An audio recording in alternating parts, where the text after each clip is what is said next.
Okay, Assalamualaikum. Selamat datang lagi ke channel saya. Ini part terakhir untuk SPM SEM part 3 ya. Okay, sambung dengan soalan 42. Pada video yang lepas saya dah cerita pasal soalan 41 dalam part 2. So terus ke soalan 42.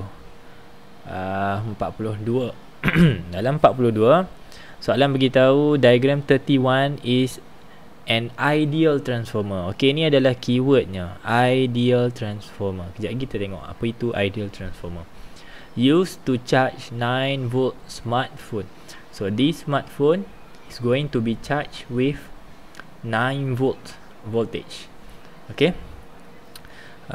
Dan maklumat daripada gambar rajah juga awak boleh tahu bahawa nilai voltan pada primary turn, okay, primary coil adalah 240 volt.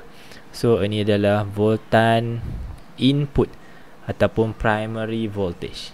Okay, yang ni adalah voltan output yang dihasilkan. Alright, if the primary current is 0.5 ampere, primary dekat sini ya, katalah nilai arus kat sini telah diberikan arus inputnya adalah 0.5. The current in the secondary coil is, dia minta cari ada arus dekat sini, arus output. Berapakah nilainya? Okay, untuk jawab soalan ni, bila soalan mention berkenaan dengan ideal transformer, awak kena tahu ini bukan maklumat yang biasa-biasa. Ini bukan maklumat yang diberikan secara tak sengaja. Okay. It is intentionally stated here that transformer is ideal transformer. Apa maksud ideal transformer? Ideal transformer adalah suatu transformer yang power outputnya sama dengan power inputnya. Okey, saya ulang, ideal transformer adalah sebuah transformer yang kecekapannya adalah 100%. 100% efficiency. Thus, we can conclude that power output equals to power input. Okay, power yang dihasilkan di sebelah sini, di sebelah input, sama dengan power yang dihasilkan di sebelah output. Okay, so by definition, power is what? By formula, power equals to current times potential difference or voltage. P equals to IV. So kita buat daripada formula ni. Kalau power output maksudnya input daripada, input pula dah, current daripada output darab dengan voltage output sama dengan okay, power input pula current input darab voltage input. Okay, isi saja dalam formula ni. Okay, nampak macam senang kan, tapi kalau awak tak boleh trigger yang ini, awak tak dapat jawab lah soalan ni. Okay, hopefully awak boleh triggers. Kalau soalan mention ideal transformer, maksudnya power output sama dengan power input. Ideal transformer. Wujud ke ideal transformer ni? Jawapannya tak wujud. Setakat ni belum ada bahan atau elektronik ataupun alatan, sebarang alatan yang powernya sentiasa, efisiensinya sentiasa 100%. Tak wujud. Okay, masih lagi belum. Kita tak tahu depan-depan nanti. Okay, kita nak cari I/O, maksudnya current dekat output. Okay, voltage output tahu tak? Voltage output kita ada 9 sama dengan current input. Okay, current input dekat sini 0.5 darabkan dengan voltage input. Voltage input 240. So matematik mudah, matematik simple sahaja. 0.5 darab dengan 240, kemudian bahagikan dengan 9, dapatlah awak 13.3333 something lah. Okay, jawapannya adalah C. So tolong ingat, kalau ideal transformer, triggerslah bahawa power input sama dengan power output. Lepas tu ganti nilai, buat matematik, dapat jawapan. 45. Diagram 33 shows an input signal and output signal when component X is connected to a circuit. Okay, yang ni input. Dekat sini output. Input maksud apa yang kita berikan, kita feed on. Output apa yang kita dapat, kita receive. Okay, so input signal, awak kalau tengok waveform ni, supposedly awak tahu this is an AC waveform. AC, ulang alik. Harus ulang alik. Okay, atau juga voltan ulang alik. Tapi yang awak belajar adalah arus ulang alik. Kemudian ditukar kepada satu bentuk dalam suatu proses. Okay, kalau awak nak nampak lebih jelas, sebenarnya bahagian half of the second cycle, the second half of the first cycle and second cycle are being zeroed, telah menjadi kosong. Maksudnya yang negative side telah pun dibuang. Proses ini dikenali sebagai rectification. We are converting AC into DC. Kita sedang menukarkan AC kepada DC, alternating current to direct current, by using apa? By using diode. Okay, dalam proses rectification kita menukarkan AC kepada DC menggunakan diode. So jawapan ni diode lah. Okay, cumanya kalau soalan tanya apa jenis rectification yang sedang berlaku, ini namanya half wave. Kita membuang separuh daripada wave tersebut. Ini satu wave, kita buang separuh ni. Ini satu wave, kita buang separuh. Half wave rectification. Okay, 46. Transistor circuit. Ini dalam SPM, dalam soalan trial saya boleh nampak at least ada satu soalan berkaitan dengan transistor. Either soalan tu menyatakan bahawa lampu ni menyala atau tak menyala. Soalan SBP, bab menyala, dalam keadaan mana bab menyala, ataupun soalan boleh tanya dalam bentuk pengiraan macam ni. Okey, jangan risau, formulanya ada, kita boleh ganti dalam formula sahaja. Saya rasa formula tak disediakan tapi boleh dihafal. Mudah saja eksperimen pula. Formula ni. Okey. Pertama, this is known as the potential divider circuit. Okey, ada soalan yang bagi nilai V2. Contohnya V2 dalam soalan ni 4 volt. Soalan tanya berapakah nilai voltan di sini, V1. Berapa kat sini? Senang ni soalan ni. Senang saja. Kalau sini 6 ni akan dibahagikan kepada dua bahagian tapi tak sama banyak. So kat sini dah dapat 4. Kat atas ni dapat berapa? Dapat 2. Itu mungkin salah satu contoh soalan yang kerap keluar. So yang ni pastikan awak boleh jawab ni. 6 tolak 4 dapat 2. So voltan yang diterima oleh perintang pertama dan perintang kedua, kalau ditambah dapat balik nilai bateri dekat sini. Itu secara ringkasnya. Okay, so untuk awak mencari nilai R2, untuk cari nilai R2 ikut formula ni ya. Padam balik. Discard. Allah, kenapa terkeluar terus? Boleh nampak ya. Okey. Oops. Right, kembali pada soalan tadi. Untuk mencari R2, kita ada formula V2. Okey, V2 sama dengan, kalau kita mula dengan V2, maka atas akan jadi R2 bahagi R1 tambah R2 kurungan darab dengan V sahaja, V besar. Kalau kita nak cari V1 yang dekat atas ni, kalau melibatkan V1 dan R1, kita boleh cari guna sini 2 mula dengan 2. Kalau sini 1 mula dengan R1. So R1 tambah R2 sama saja, kurungan darab dengan V pun sama saja. So dalam kes ni, sebabkan V1 kita tak tahu, maka kita tak boleh guna yang nombor 2. Tak payah guna yang ni, sebab V1 tak tahu. Okay, R1 kita terpaksa cari dua benda. So kita padam yang ni, kita tak pakai yang ni, kita pakai yang V2. kita pakai formula yang ada V2. Okey, ingat fokus kita adalah mencari nilai R2 ni. Nilai R2 ni. Okey, masukkan V2. Tengok V2. V2 adalah 4. Sama dengan R2. Tahu tak nilai R2? Kita nak cari kan? R2. So tulis R2. R1 tahu tak? R1 1500. 1500 tambah R2 pun tak tahu. Tutup kurungan. Darab dengan V. V adalah bacaan bateri kat sini. Ni V dia 6. Okey, selesaikan. Saya dah tulis kat sini penyelesaian dia. Alright. 4 bahagi 6. So R2 sama dengan 1500 tambah R2 sama dengan 4 bahagi 6 0.666.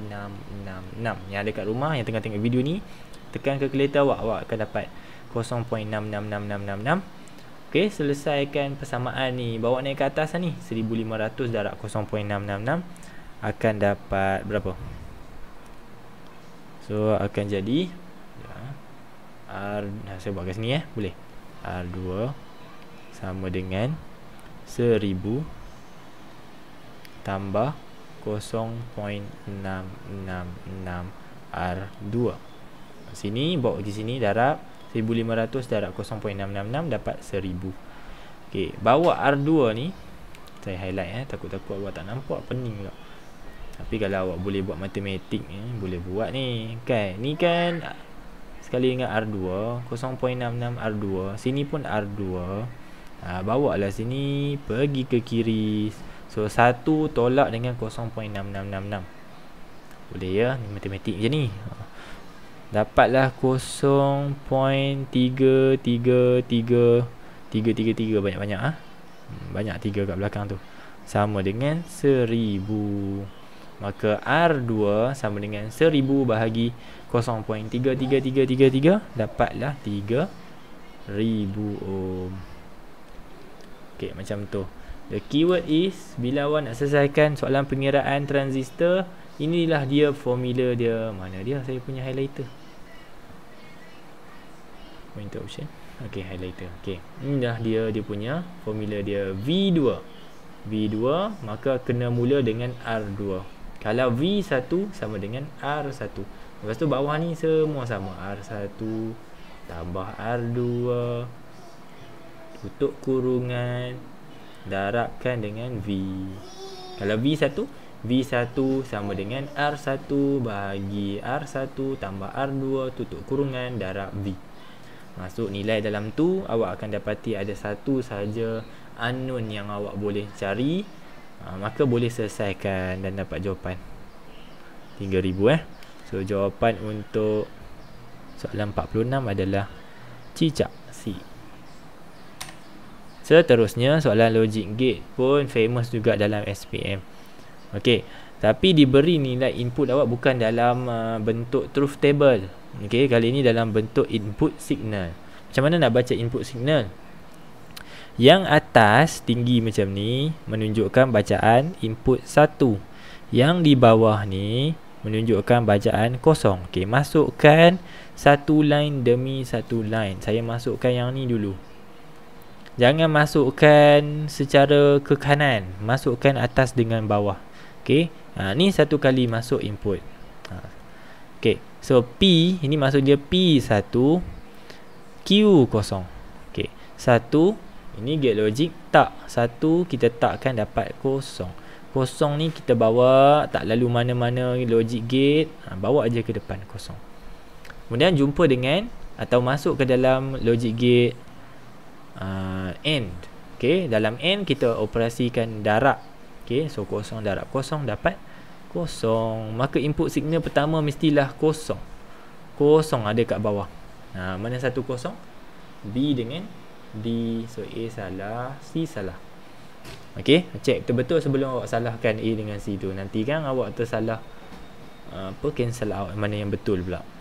Okey, so kalau awak dah sure, tengok B dengan D. Apa beza B dengan D? Input kedua dia sama. Input kedua dia, input pertama kosong sama, input kedua 1. Tak perlu uji yang nombor 2. Okey, uji yang nombor 3 sebab kedua-duanya berbeza. Adakah 1 atau kosong? So uji yang nombor 3. Kena bijak lah. Masa tak banyak. Uji nombor 3. Allahu Akbar. Allahu Akbar. Subhanallah. Dia jadi macam ni tak boleh padam. Confirm tak boleh padam. Boleh. Okay, Alhamdulillah. Okay, nombor 3 adalah 1, 1. Dua-dua kat atas 1, 1. Okay, ingat saya pesan hari tu dalam video SBP. Saya bagi tahu dalam logic gate soalan dia tulislah atau continglah guna pensel sebab awak nak kira banyak kali, 2-3 kali. Lepas tu dah habis jawab semua, awak nak double check balik pun awak nak cuba tulis sekali lagi kan. So pakai pensel. P1 Q1. 1 masuk dengan dalam logic gate tak akan jadi kosong. 1 ni bawa ke depan. 1 darab kosong dapat kosong. So R sepatutnya kosong, bukannya 1. Salah lebih ni.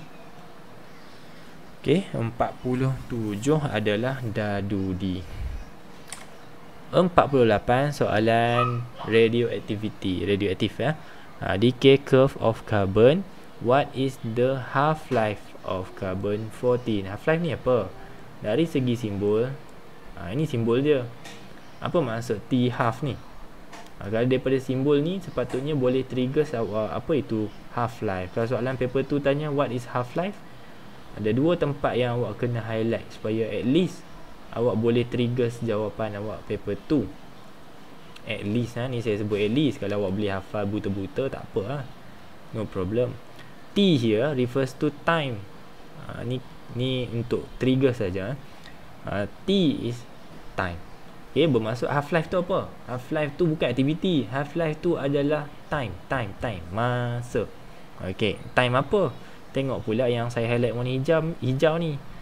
Time for the activity of that radioactive become half of its original.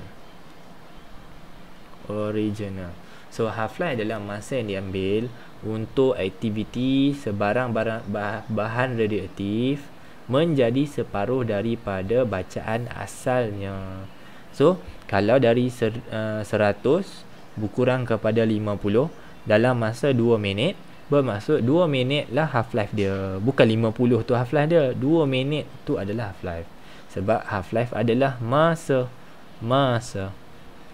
Okey, balik pada soalan ni. Carbon 14, aktiviti asalnya 100. Macam mana? Ataupun apakah bacaannya jika aktivitinya berkurang separuh? Jawapannya 50. Carilah awak 50 somewhere here. 50. Okey, letak pembaris awak dekat 50. Awak akan dapati tepat-tepat confirm akan dapat bacaannya. Tarik sampai ke bawah sampai ke paksi X. Bacaan tu adalah 5000. Pastikan juga awak refer kepada unit. Kadang-kadang pelajar terlampau eager, terlampau seronok sebab dia kata konsep simple ni, bagi separuh tarik bawah tengok. Rupa-rupanya yang dia tengok tu unit yang salah. Especially paper 2. Kalau soalan bagi pilihan jawapan dalam paper 1, dia bagi dalam let's say dalam minit. Tapi dekat sini dia tulis years. Pastikan awak boleh tukar from minute to years. Okay, tapi soalan 48 ni fortunately dia direct, lebih direct. So jawapannya adalah 5000 bola. Okay, jawapan ni adalah bola. Tolong boleh jawab soalan ni, senang sangat ni. Ya Allah. Okay, seterusnya ataupun yang terakhir adalah soalan radioactivity juga, di mana menunjukkan bahawa satu radium, partikel radium 226, okay, menghasilkan alpha partikel, okay, dan menghasilkan juga dia punya daughter dia Rn ni. Okay, Alhamdulillah. Okay, soalan minta what is the amount of energy released through this nuclear reaction? Okay, awak mesti tahu bahawa tenaga yang dihasilkan dalam decay ni dikenali sebagai tenaga nuklear. Dan tenaga nuklear dikira menggunakan formula yang dipropos oleh Mr. Einstein. E equals to MC square. Okey, inilah yang awak nak cari. Last sekali awak nak ganti nilai, masuk dalam ni. Sebelum awak ganti nilai, awak kena tahu dulu apa itu nilai M, apa itu nilai C. Okey, yang paling mudah C lah. Okey, C awak boleh dapat daripada kalkulator awak, constant 28. Tekan constant, tekan 2, tekan 8. Constant 28. Tekan sama dengan, akan keluar simbol ni, C0. Okey, merujuk kepada halaju cahaya di dalam vacuum. Okey, halaju cahaya dalam vacuum pun halaju cahaya lah. Okey, kalau tak boleh hafal, inilah nilai C yang dimaksudkan oleh saya tadi. Ada diberi, setengah soalan dia bagi, setengah soalan tak bagi. Tapi mesti hafal dua constant ni untuk soalan yang belakang-belakang. Constant 28 adalah salah satu daripadanya untuk dapatkan nilai C. Nilai C ni kalau awak tekan enter, awak akan dapat 3 darab 10 kuasa 8. Tu constant 28. Halaju cahaya, speed of light. Okay, itu yang pertama. Kedua, M dekat sini bukan simply a mass, not simply mass, bukannya jisim. Sebaliknya kita panggil dia mass defect. D-E-C-T, mass defect, cacat jisim. Okey, ketahuilah bahawa sepatutnya suatu partikel yang besar ataupun atom yang besar apabila mempunyai decay, hasil jisim Rn bila ditambah dengan helium 4 sepatutnya sama. Yang ni tambah ni equals to ni. But then that has not been the case. Sebenarnya tak sama. Rupa-rupanya kalau awak ambil jisim Ra, tengok saya highlight ni. Awak mana highlighter? Rupa-rupanya kalau awak ambil jisim Ra, awak tolakkan dengan jisim Rn dan jisim helium, sepatutnya awak dapat kosong. Sebab confirm lah benda tu, kalau dia decay jadi something else, jisim yang dah decay tu kita tambahkan balik, mesti dapat yang daughter dia balik. Dapat parent dia balik. Sebenarnya itu tidak berlaku. Ada jisim yang telah pun lost ataupun hilang, dan kehilangan itu sebenarnya telah pun menjadi suatu bentuk tenaga. Tenaga tu yang kita panggil sebagai tenaga nuklear. So tenaga nuklear datang daripada mana? Datang daripada decay of a radioactive. Okey, cacat jisim tu. Okey, macam mana nak kira cacat jisim? Macam saya bagi tahu tadi, untuk kira cacat jisim, awak ambil parent dia, Ra226 ni ya. Ra226, saya ambil nilai ni dulu, 226 perpuluhan. Ni tekan kalkulator betul-betul. 0, 2, 5, 3, 6. Tolak. Kenapa tolak? Yang ni tolak dengan belakang ni, tolak dengan belakang ni. Sepatutnya dapat kosong. Cuba buktikan, betul ke dapat kosong?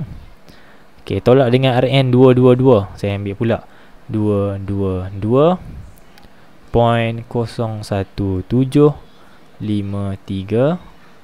Tolak dengan helium pula.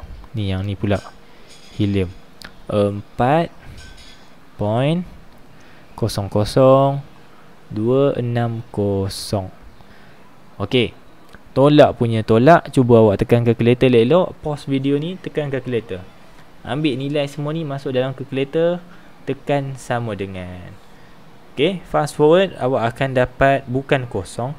Awak akan dapat satu nilai yang bukan kosong, iaitu 5.23, sorry.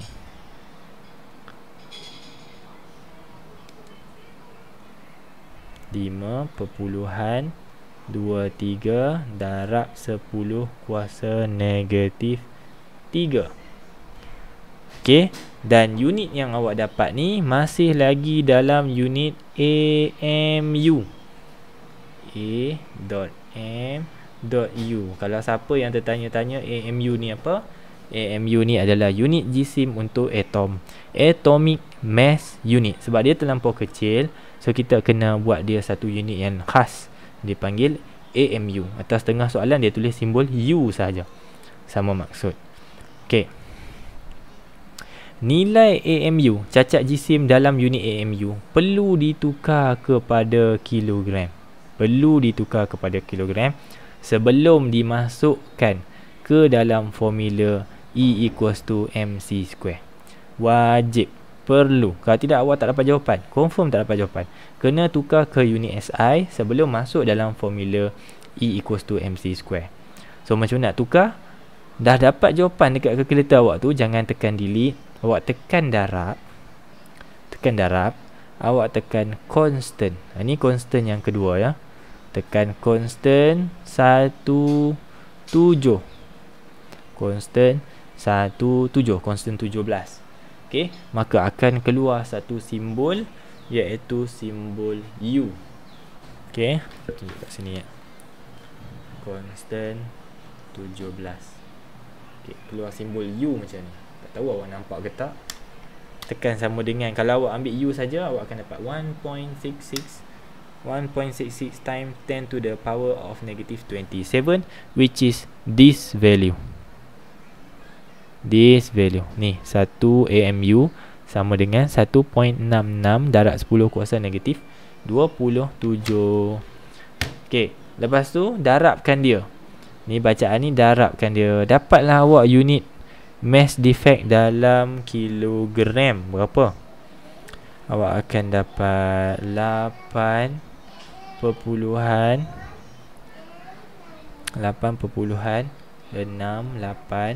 darab 10 kuasa negatif 30 kilogram. Now you are free to substitute the value of M here into the final formula. Macam mana nak tekan dia? So E sama dengan 8.68 darab 10 kuasa negatif 30 kurungan. Lepas tu buka kurungan, tengok betul-betul lah. Buka kurungan, tekan constant 28. Dekat sini tekan constant 28, awak akan hasilkan simbol macam ni. Tutup kurungan, jangan lupa tekan kuasa 2. Tekan kuasa 2. Saya highlight kat sini sebab ada beberapa tempat pelajar akan miss out. Pertama, dia tak tahu cacat jisim ni sebenarnya dalam kg. Dan kalau dia tahu pun dalam kg, dia tak berjaya tukar ke dalam kg. Sebab apa? Dia tak tahu macam mana nak tukar. Okey, tekanlah constant 17, darablah dengan nombor yang awak dapat dalam AMU tu, awak akan dapat dalam kg. Itu yang pertama. Yang kedua adalah awak terlupa, ramai sangat terlupa kuasa 2, MC square. Bila sebut E equals to MC square, bila sebut tu laju MC square. Bila nak masuk dalam formula, tiba-tiba square tu dah tak terlintas di kepala dia. So saya ingatkan sekali lagi. Tak tahu berapa kali, kalau awak tengok video ni 4 kali, saya ingatkan 4 kali lah. Okay, for the time being, saya ingatkan sekali lagi, mesti kuasa 2 kan halaju cahaya. Tolong ingat. Lepas tu hit sama dengan, tekan je tanda sama dengan, confirm dapat jawapan. Dan jawapan awak tu adalah dalam unit joule, 7.81 darab 10 kuasa negatif 13 joule. Okay, kalau awak tak tukar kepada kilogram mass defect dia, awak tak layak tulis joule kat situ.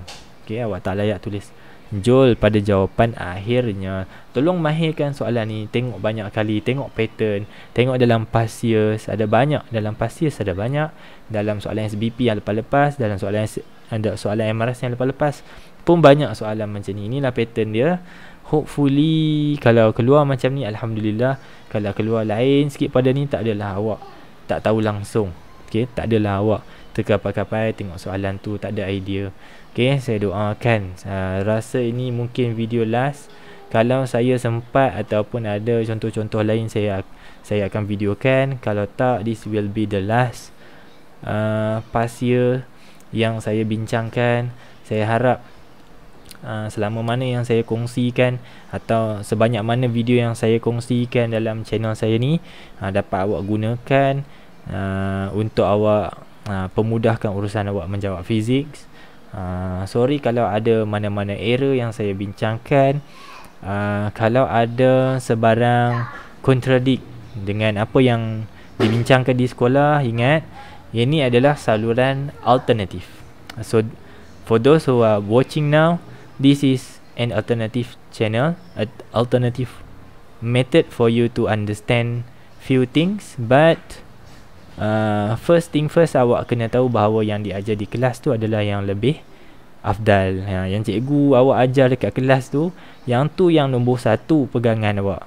Kalau saya ajar lain sikit, rasa-rasa macam ada kontradik, you are advised to follow your teacher's method. Saya cikgu awak juga, tapi cikgu di alam maya saja. Tapi kalau ada kontradik, cikgu awak nasihatkan ikut cara dia, then follow his or her advice. Okay, jangan pula saya tengok cikgu Zul buat macam ni, awak pula pergi defend saya, buat apa kan, saya tak suruh pun. So ikut cara macam mana yang cikgu awak ajar. Saya percaya cikgu awak pun berpengalaman, lebih baik daripada saya, cara mengajar yang lebih bagus. Ikutlah cara cikgu awak, sebab penat cikgu awak ajar 2-3 tahun kan, tiba-tiba awak nak defend saya pula, datang daripada mana-mana ni kan, daripada channel YouTube pula tu. Kesian cikgu awak. Okay, all the best. Jangan give up macam mana cabaran yang awak hadapi sekalipun. Stay strong, stay safe. Jagalah awak punya SOP. Jangan sampai ada benda lain yang awak terpaksa fikirkan semasa exam. Semoga dapat semua A dalam semua subjek, especially dalam physics A+. Okay, jumpa lagi insya-Allah di masa-masa lain. Kalau jumpa kat luar, tegur-tegur. Kalau dah follow dekat IG juga boleh DM. Okay, kalau nak tanya khabar ke apa. Okay, terima kasih. Assalamualaikum, bye bye.